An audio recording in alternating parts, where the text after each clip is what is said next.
which we shall always carry in our hearts.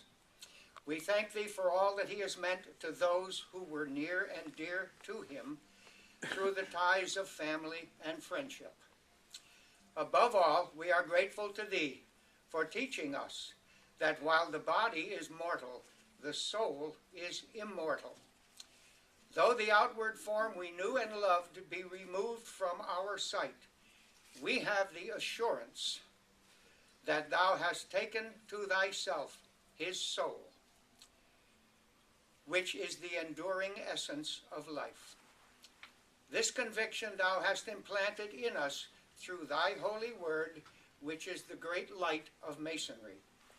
We earnestly beseech thee that this short time which we spend together may renew and strengthen our convictions and hope. Let thy peace abide with us now and lead us ever in the paths of righteousness. In thy name we make our prayers. Amen. Amen. So mote it be. Brethren and friends, we have assembled in accordance with the ancient customs of the Masonic fraternity to bid farewell to the mortal body and Godspeed to the immortal soul of he who dwelt a brother among us. Brother William E. Bloethe, born November 14th, 1932, became an entered apprentice on March the 4th of 1969, passed to the degree of fellow craft on April 15th, and raised to the sublime degree of Master Mason on June the 3rd of 1969, serving our craft as a Master Mason for 43 years. He also served our lodge as our favorite restaurateur for a lot longer than that. Ours is a ceremony of hope, and not of grief, not of despair. The last rites which we accord Brother Bill signify only our parting with his flesh, from which his immortal spirit has achieved emancipation. We perform them serenely, supported by our knowledge that each of us, in his time, must follow the pathway his soul has taken, and, beyond the veil of sorrow, meet again to part no more. Having faithfully discharged the great duties which Brother Bill owed to God, his family, his neighbor, and himself, it has pleased the Grand Master of the universe to summon him into his eternal presence. May the trestle board of his life pass such inspection that it may be given unto him to eat of the hidden manna and to receive the white stone with a new name that will ensure perpetual and unspeakable happiness at his right hand. How often, when the day is done and the sun is gone to rest, we pause to stand in awe, beholding the western sky transformed with a radiance that seems to shine out from the very gates of heaven. A wonderful picture painted by the hand of God. And we are lifted and exalted by the glory and beauty of nature. And when a life's day is ended, when a loved one is gone to rest, we are somehow lifted above the plane of our everyday life, and our souls are permitted to catch a faint gleam of the ineffable glory of that spiritual world. And we are comforted with the new assurance that there is a mystic borderline that lies just past the limits of our workday world.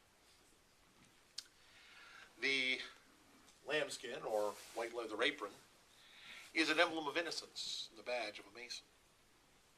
More ancient than the golden fleece or Roman eagle, and, when worthily worn, more honorable than the star and garter or any other order.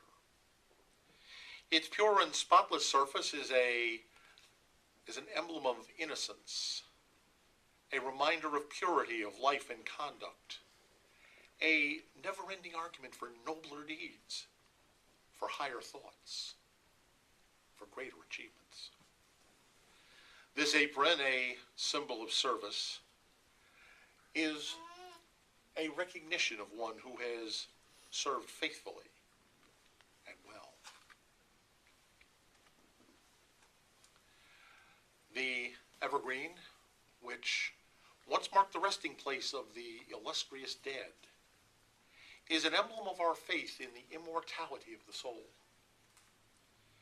By it, we are reminded that we have an imperishable, immortal spirit which survives this death and which will never, never, never die. By it, we are admonished that we too, like Brother Bill, shall soon enough be clothed in the habiliments of death.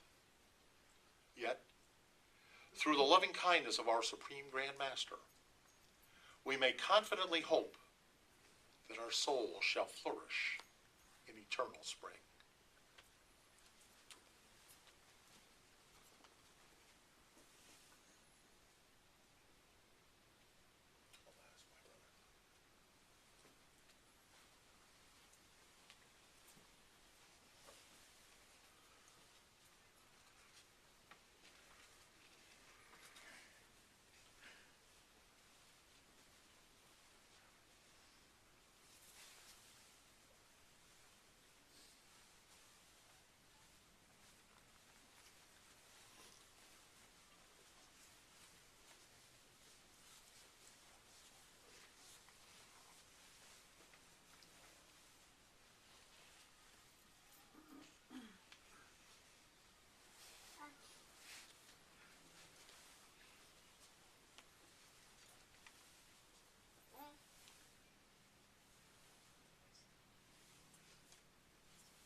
His body we consign to Mother Earth. His memory we cherish here. His spirit we return to God. David.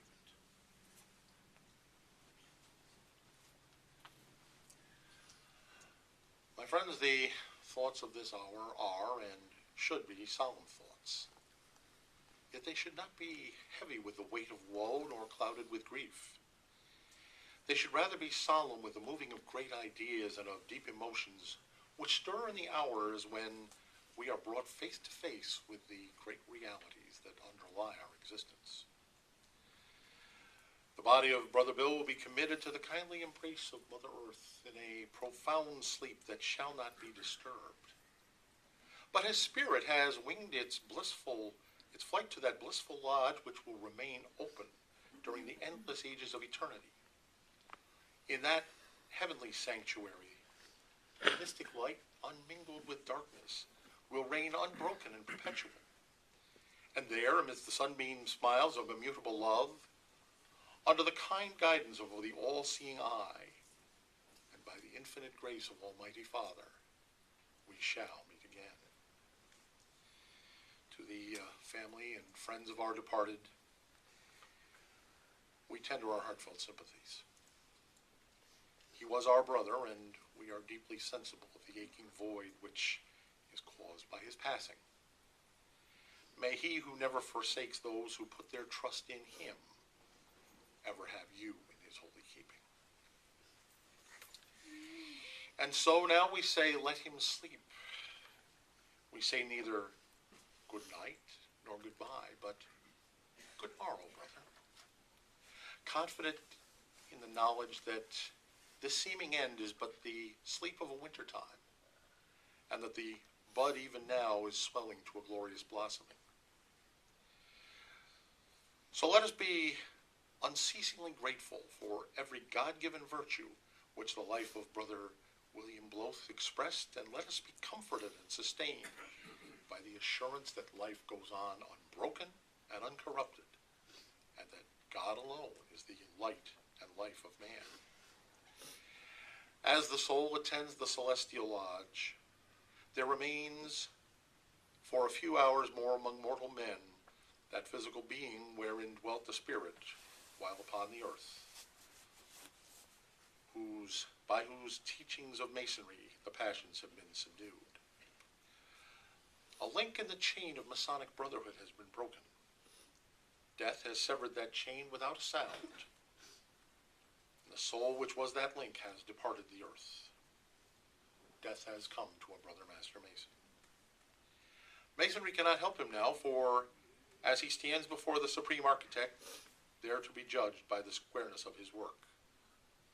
10,000 words of living men cannot avail, as he is judged by the square, by the level, and by the plumb. His work is finished, and his wages shall be paid as he earned them. At such a time as this, I never gaze upon some well-loved face, but what I think, one more to welcome me when I shall cross the intervening space between this land and the one over there, one more to make the strange seem fair. Sunset and evening star and one clear call for me, and may there be no moaning of the bar when I put out to sea. But such a tide as moving seems asleep, too full for sound and foam, when that which drew from out of boundless deep turns again home. Twilight and evening bell, and after that the dark. And may there be no sad farewell when I embark. For though from our bourne of time and place the flood may bear me far, I hope to meet my pilot face to face when I have crossed the bar. Brother Chaplain. This is a time of great sadness. It can also be a time of great joy. Our brother has found peace. Let us pray. Eternal and everlasting God, we look to Thee in faith and confidence, knowing that Thy love has power to bring comfort and consolation to those near and dear to our brother Bill. Fill their hearts more and more with the blessed assurance of immortality and of Thy abiding love. Bless them and keep them, O Lord. Make Thy face to shine upon them and be gracious unto them. Lift up Thy countenance upon them and give them Thy peace. Amen. Amen. So mote it be. So mote it be. And now may the blessings of heaven rest upon us all. May brotherly love prevail, and every moral and social virtue cement us.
Good afternoon, everybody.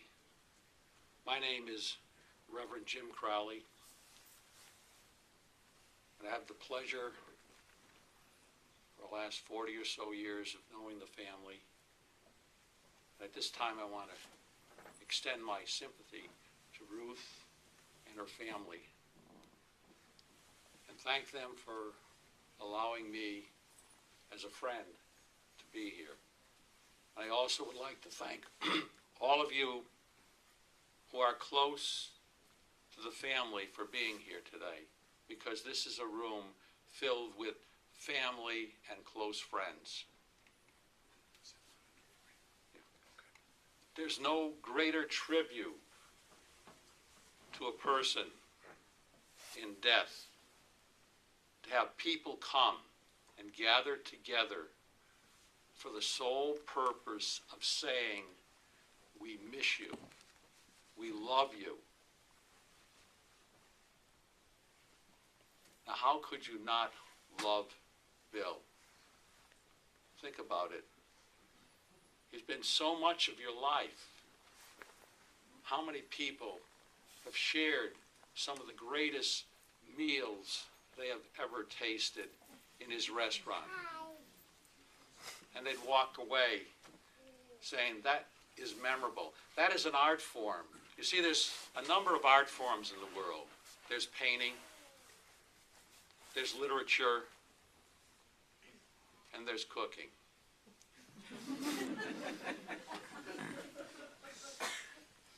A true chef, as you see, we not only had a man who owned a famous restaurant that all of central Connecticut knew about.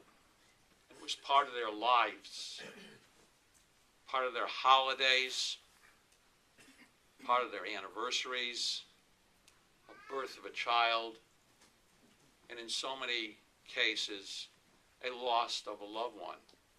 There's happy memories associated with Bill. Bill from the East Side, how he's known by many people. Oh yeah, I know Bill from the East Side. Who could ask for more? And who could ask for more with a wife who was at his side for all those years owning a restaurant? And you might think of owning a restaurant is fun, and it is. You might think owning a restaurant is theater, and it is. But owning a restaurant is the hardest work that anybody can do. Everybody in the family sacrifices a part of themselves and leaves it in the restaurant. You may say, well, what is a clergyman knows about a restaurant? How can he talk like this? Well, I own 3. And I spent hours and hours, and my children were brought up in restaurants. So this is a sad day, but it isn't. As the Masonic contingent said, it's not a day of sadness. It's a day of tribute. It's a day to remember a man who came into his family's life and into his friend's life, and he loved. Those of us who really knew him, and everybody in this room knew him well, you know the love he had. Remember his long stories. Sometimes you wonder, are they going to end?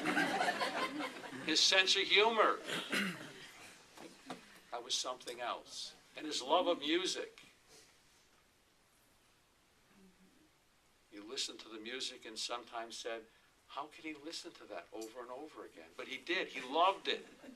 He loved it. His family tells stories of his estate. Anybody who goes and visits his estate, as he called it, are taken back on their first exposure by the manicured lawns, the trimming around the trees in the woods, the view. And he did it all himself.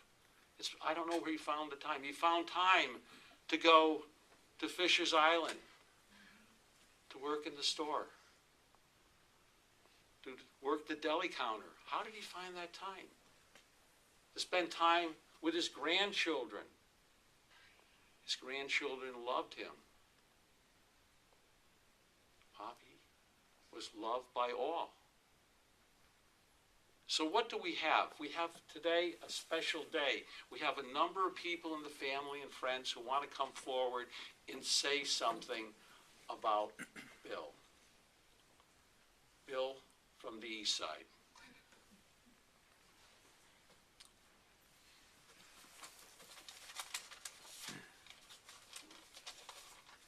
Now what we're going to do, in tribute to Bill's memory, so we could think ourselves without listening and right away, we're going to take a moment of silence. And we're going to take about a minute, and then we're going to play some music. There's 3 selections that Bill loved. Music is a way of expressing the inner soul of a person. So just sit here and think of Bill.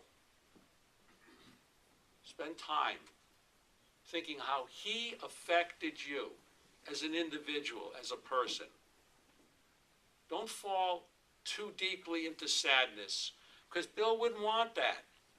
He'd want you to be happy. We'll all be together with him again. And just think about that. Matter of fact, I sense his presence in this room very strongly. So we'll start with a minute of silence or so, and then the music will come and we'll continue, and then you'll hear from family and friends.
I'll ask Shirley to come forward. She'd like to say the Serenity Prayer, and anybody would like to join in with us, feel free. Short.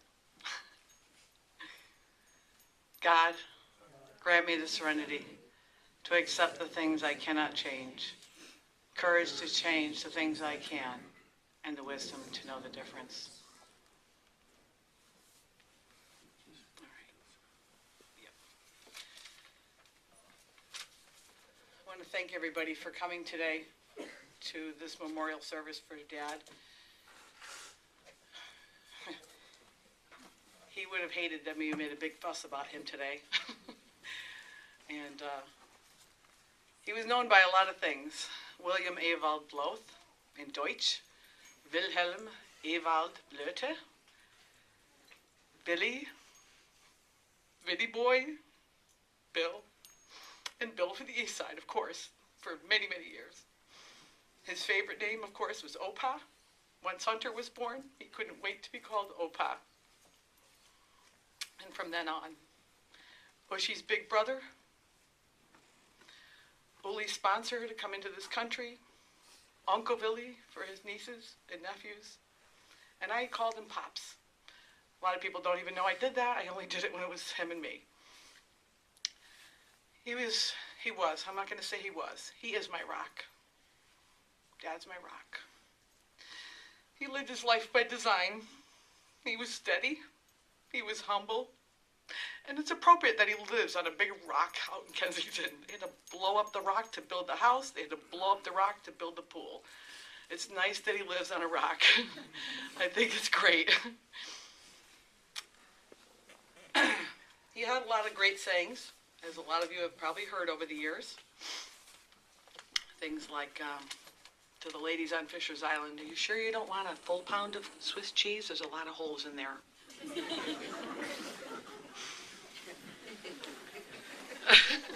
And they would buy a pound. There goes my paperwork.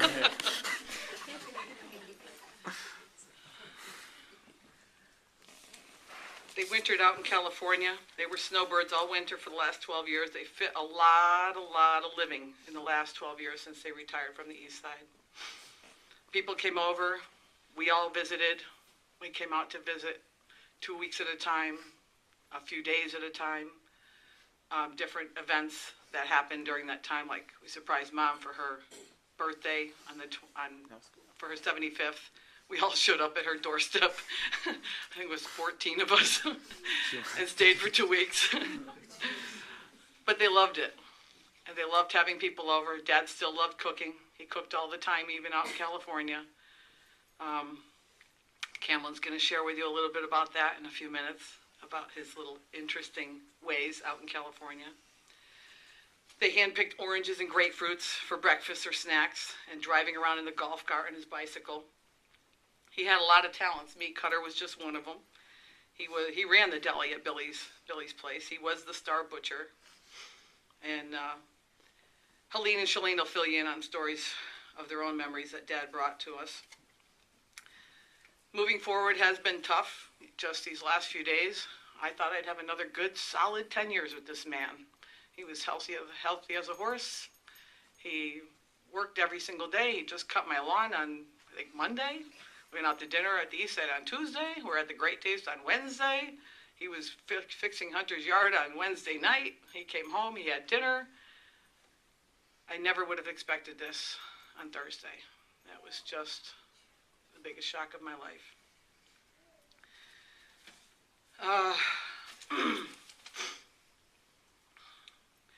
I woke up at Tooth Hurdy last night, for those of you that know that one.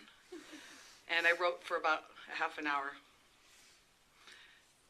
And Dad was known for a lot of things. He was a phenomenal chef, a real saucier.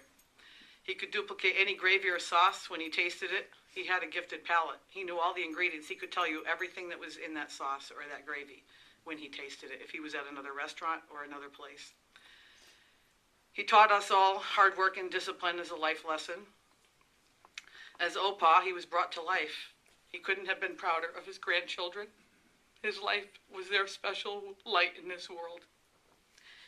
And some of you may not know, but he actually was a very good artist. He never really followed through on that. And actually, I was talking to someone the other day about it. I'm like, I'm going to get him to do some more drawings because he's very good. He was born left-handed, and they made him learn to write right-handed, but he could draw a horse that looked like a horse. And I don't know anybody else that can, so. And he didn't think it was anything special, and I told him it was. His love of the sea and boats growing up in Bremen was always a draw. And one of the neat things is that picture that you see up front there that so graciously was made an oil portrait of is him and I coming through on my boat called Patience from New Jersey into Connecticut, coming through the Verrazano. And he said to me, he goes, here I am, 50 years later, coming through the same place on a boat with my daughter. This is an unbelievable life I have had so far. And this was 8 years ago. And I said, I need to take a picture of that, Dad. And so he put his hat on, of course. Had to wear his hat. And we took that picture. And it remains in my memory always from that day and that trip. It took us 3 days to get to the shoreline of Connecticut on that boat. And that night we were bunked in New York Harbor, right behind the Statue of Liberty. We tied up just as sunset was coming down. And we sat on the back of the boat. He made us dinner, of course. We brought our own onboard chef for the captain and I. And it was Dad. And he made us dinner, and we sat out. And the moon came over Manhattan, and he says, look, it's just like in the Honeymooners. You know, that one shot that they used to have. And I took some pictures with my camera, and they never came out right. They're just all fuzzy. So I didn't be able to share that with anybody, but it was just the neatest feeling to have him sit there on the back of the boat and watch the moon over Manhattan. We had the most perfect weather those 3 days. His love of the East Side drew to a close after 41 years in 1999 or so. And those last 12 years, like I said, were pretty jam-packed. Family time, traveling to all parts of the world, all his visits to California every winter. A lot of the things that he did when he was on vacation, he had a lot of fun with all the people he met. And every so often we'd run into someone that says, aren't you Bill from the East Side? And he just loved that when that would happen. He just thought that was great. All of us went to Germany when we turned 50 with him. Well, I did for sure the first time, when I turned 50. And it was so nice to be able to do that and see his homestead and hear the stories about what it was like for him growing up in Germany when he was a boy. And then coming back here, it was for me 40 years later to see it as an adult and to enjoy those stories. And you'll have to remind me later, I'll tell you the story about visiting a rehab because he wanted to see the staircase in the building. How he figured out how to get in, which we did. It was a private home at that point. Bill never stopped dreaming. His future was always in process, and he always had another adventure, another goal. Rio de Janeiro was on his itinerary this year. Well, Dad, now that you're on the other side, you can travel at the speed of light. You were over our house today. We saw the bald eagle fly over the house. I didn't, my sisters did. Because you can travel like this, we know you can be with us always. We can call on you. You'll be there whenever we call on you. You lived your life right up to the very last moment, full of love, laughter, and wonderful memories.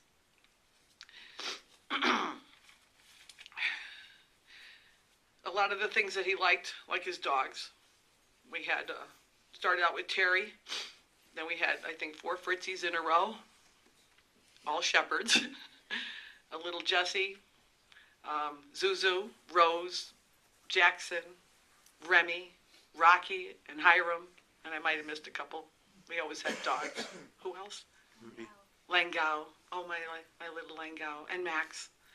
And any dog that was part of their family came to the estate and enjoyed their time there too. It was like they had the run of the place. And that was always nice. He really loved his dogs. And he said, one of these days I'm going to get another watchdog and I'm going to name it Timex. That was another one of his regular jokes. These are very old jokes. You probably all heard them all before too. Oh.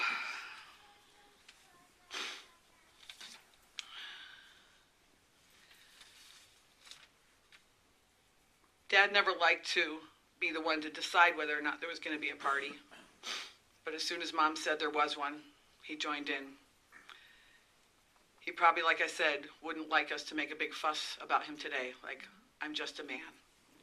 But he was way more than that to me, to our family, to the grandkids, and all the people that knew him and loved him. He was Bill. He was Dad, and he was Opa. I look forward to a life without him, knowing that he'll come to see me when I need him. And just getting that note today, or that text today from my sister, that the eagle flew over and all is well, was just really comforting, because I do feel like he's around. And I think you're right, Jim. He's around. And I'm going to wrap this up and say that my dad always used to say, when you see a fork in the road, take it. And I'll look at him and go, huh? And he had another saying that he liked, and this is the one that I think is appropriate for me today. We've had a rough few days with Coulter's passing, and we got a call on Saturday that one of my cousins, her husband passed, and of course Dad has passed and crossed over. And he used to say, sometimes you get kicked by a golden horseshoe. And they know what that means today. And they know what it's going to mean for me for the rest of my life, because my dad made such an impact in my life. And his passing is like getting kicked with a golden horseshoe, but it will change me forever. I know it'll be better, and I know I'll be able to go on. And I know we all will be able to go on, because we have a strong family, and we have a lot of love in our family, and a lot of people in our family that love us. When Brian talked about his son at his wake, he said one of the nice things about being with all the people that came was that even though there's a big hole in your heart, and there is today for my dad and for Coulter, that all the people here are backfilling us as we continue to move forward. And I really like that, Brian. Thank you for sharing that 2 weeks ago. I know I can't do this without crying. It's just my nature. But I want to say that my dad is everything to me, and always will be. And I want to thank all the people who are here for coming. And we've got some more speakers after me, and I'm going to lighten it up with Camlin. Come on up, Camlin. No applause, please. Another favorite grandson. You got your paper? Yeah, you bet. All right, I printed it out for you. You should be good to go. Nice hat. You look so cute. Hi, I'm Camlin. I am grandson number 4. And this was a poem that was written for Opa's 80th birthday. And I'll read that now. In the style that would have made him laugh so hard that tears would have come to his eyes. Our Willy boy is 80 now. We celebrate and he'll take a bow. His birthday is November 14, 2012, and Willy boy is just himself. 80 wonderful years have gone by. Willy boy is loving it, and that's no lie. He's busy as a bee, he can't sit still. Just the other day he climbed a tree. A few years have gone by since we were all together, and now the time again has come to celebrate, no matter what the weather. The German class reunion, don't forget, in Vegesacht. That's where it's at. Over there, Wilma, Alfred, and Helmut, his friends from way back, keep him in a good mood. He loved showing his family the sights, the old homestead with Tante Doto, what a delight. His grandchildren are the very best. If he had the choice, he'd have had them first. Of course, Fisher's Island, that is the best. He can't wait to get there for some rest. Away from the weed whacking in the woods on Orchard Road, he jumps on the Fisher's Island ferry boat. On Fisher's Island, he loves to work behind the counter to help the old ladies pick out their flounder, telling stories of how he spent the long winter. The east side was his baby then, and now it is weed whacking and traveling. Off to California we go, driving through the country, hopefully not too much snow. The bicycle is his transportation. That's what he rides when he's on vacation. Grapefruit picking, oh what fun. Bringing it to our friends in Desert Hot Springs. That's how it's done. The grapefruit he cuts in nice small slices. They're so easy to eat. Your appetite rises. Lots of friends over for dinner. Opa cleans the table and dishes, not like a beginner. Cooking up a storm, that's always a winner. When he comes to cook, he is the master. If you use the wrong pot, it will be a disaster. His tomato sauce is so delicious. Throw in the meatballs and sausages. They are wonderful dishes. Lentil soup and also beans with lots of vegetables and greens. Of course, the oatmeal, don't forget. Every morning, if you could see his bowl, you'd get a Schreck. And that's German for shock. Because it's so big.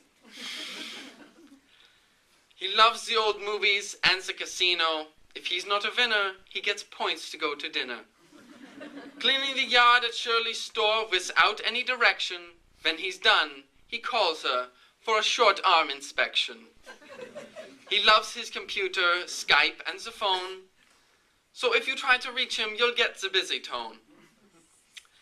He's physically gone, but rest assured, you'll see his smile in something obscure, a twinkling eye when telling his jokes.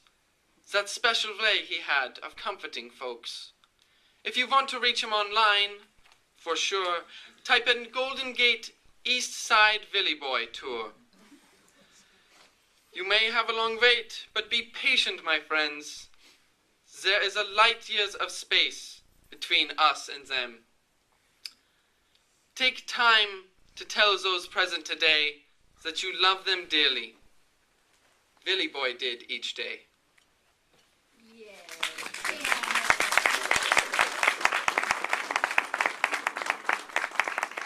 And I'll introduce our next speaker, and that is my mother, Helene.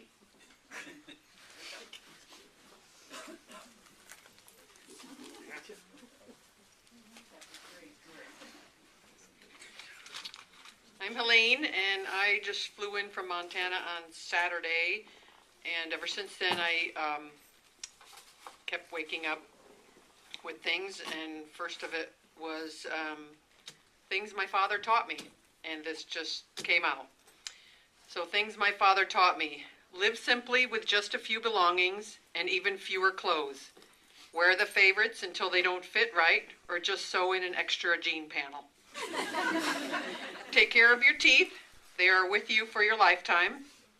Don't let a joke die from neglect. Repeat it over and over with every person you meet. It's important to get a good pair of shoes and plenty of shoe horns to get the right fit. Save your money and spend it wisely. Don't let your payments rule your life. Do a hard day's work and get a good night's rest.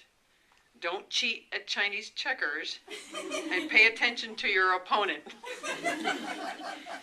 Eat good food whenever it's offered, and don't leave any for leftovers.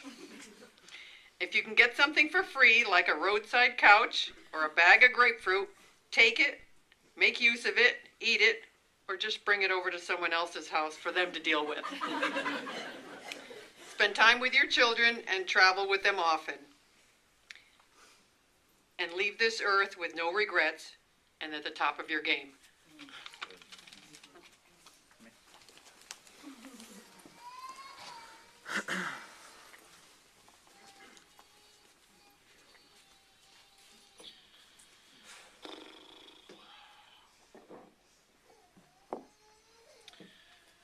I'm Hunter, grandson number 1. Thank you, Ellie. It's too bad she's not tall enough to speak here.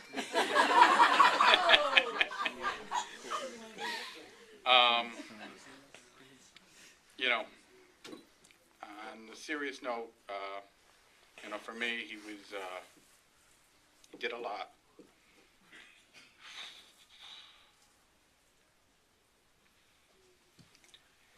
He made sure I had a good education, made sure I didn't blow my money, made sure I invested, made sure I'd save, and always yelled at me to do the right thing. And, save for the future and don't ever spend one penny. Ever. Ever. And you wouldn't really expect that to be what you'd hear from the same grandparent that you would watch Family Guy with. And he'd be the one turning it on. I'd hear Family Guy on, and I'd go run to the other room and think, I was like, he really watches this? He goes from CNN to Family Guy, of course. Just the other night, I was out to dinner with some friends, and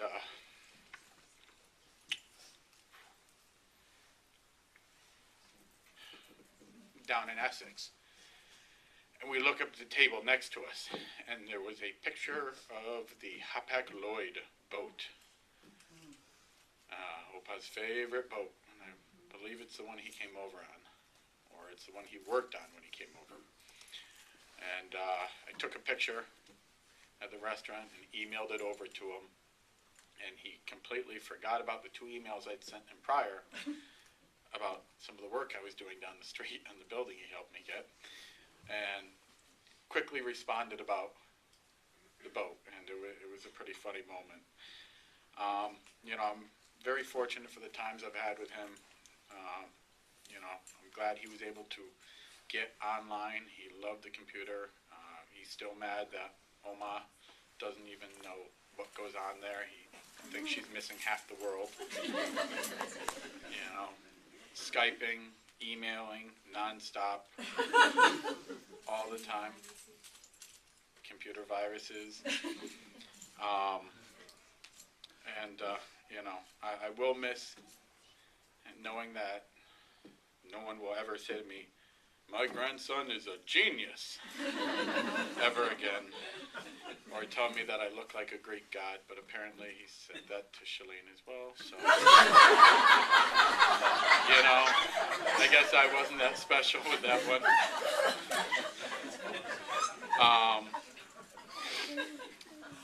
Stacy brought up some good reminders of him chasing us out of the kitchen at the east side all the time when we would steal shrimp cocktail. And that water was so cold that the shrimp was in. And we'd sit on the floor and eat them out of the little fridge by the salad area. And us getting yelled at for putting too many sprinkles on our ice cream. So, that might be something that would break the bank times there. And I can't tell you how many times I'd walk into the kitchen and he'd say, what do you want? I'll make you anything you'd want. And I'd say, baked stuffed shrimp. And he goes, you can't have that. That takes too much time. Pick something else. And I couldn't tell you how many times I've had that happen. But, that this was a guy that we all got to enjoy. His love for cars. He loved going to the auction.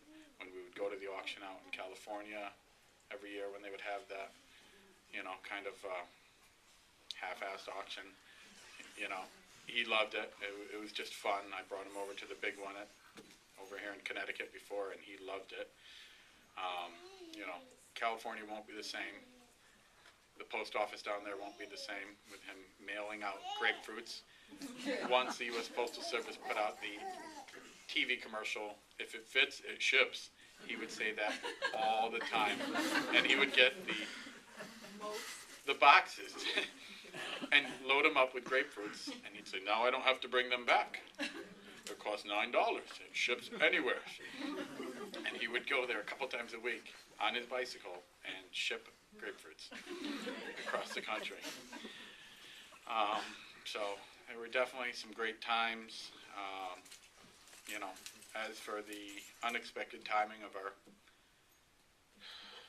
family's losses the past couple weeks,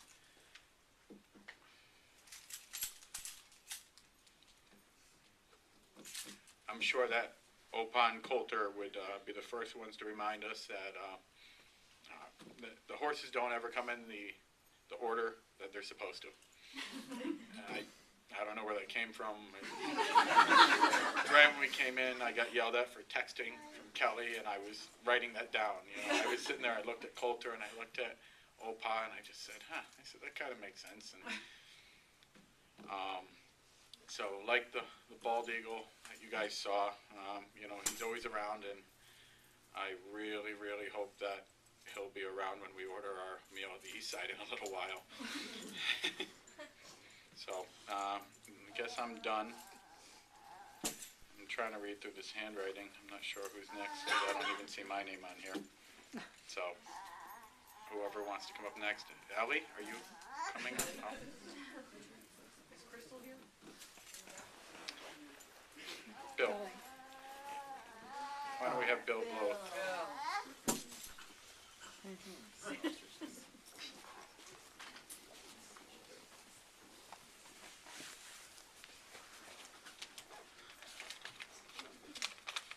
Don't know why I'm nervous. I know every single one of you people.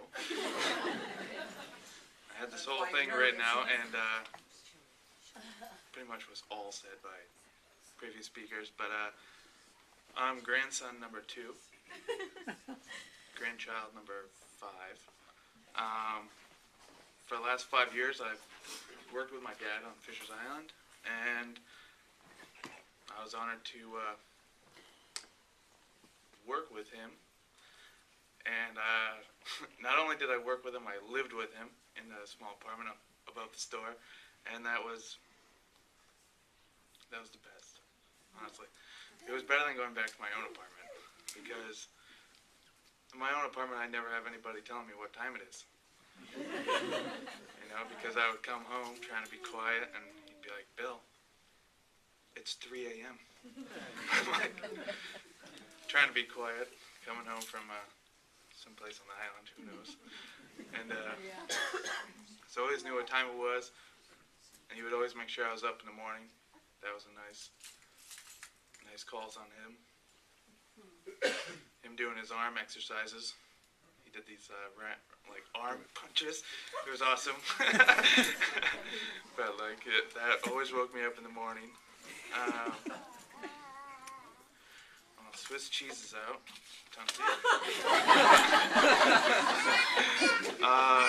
Working at the store, you know, just like the restaurant, it's a nightmare. There's a million things to do, and you have to have everybody working all the time. But he always happened to make it fun, and that's what I'm gonna miss the most. Like selling crab cakes only by the dozen when we sell them one at a time.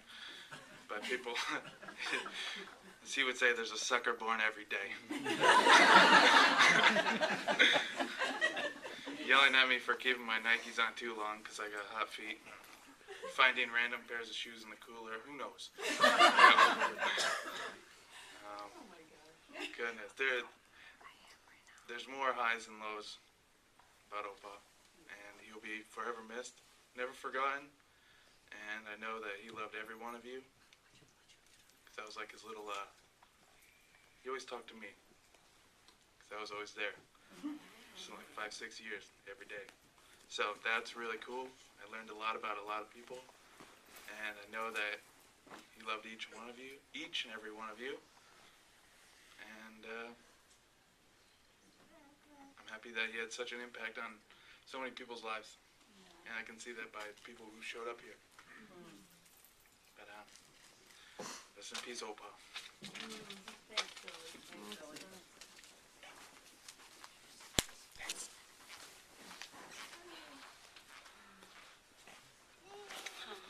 Hello, everyone. I'm Crystal Mathena, the third one born from the grandchildren.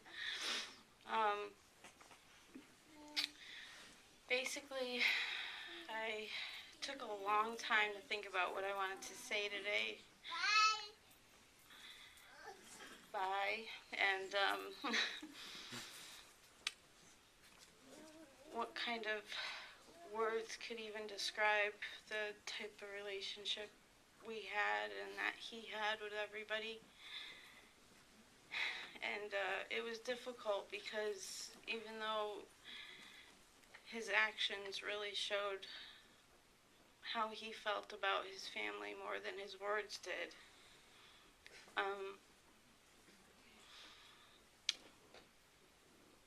He always told me that his family was his greatest accomplishment. And he was so proud because he never thought that he would have such a large, close, loving family. And I think the most special moments I had with him anyways were when I was in Germany. I learned that my best friend died the first week I was there, and he came, he had planned on visiting anyways, but I didn't know anybody, you know, and he was the one that came there about two days later, and even though I obviously grew up with him around me, he was somewhat of a quiet, private kind of guy, man of few words, unless you got the pleasure of hearing his jokes or his stories, which was always great. And you know, I got to see a side of him that I don't think many people got to see. He really comforted me and supported me and helped me through the first loss I ever had to deal with in my entire life. Because she was a lot more than just my best friend, you know. She was like my soul sister. And you know, I can't go into everything he said, but over the week that we were together, he never left my side, you know. And he, for the first time, I saw him, you know, be really affectionate and always asking me if I was okay and telling me that it was going to be all right. And, you know, that's what families were for. And I was so happy that he was there.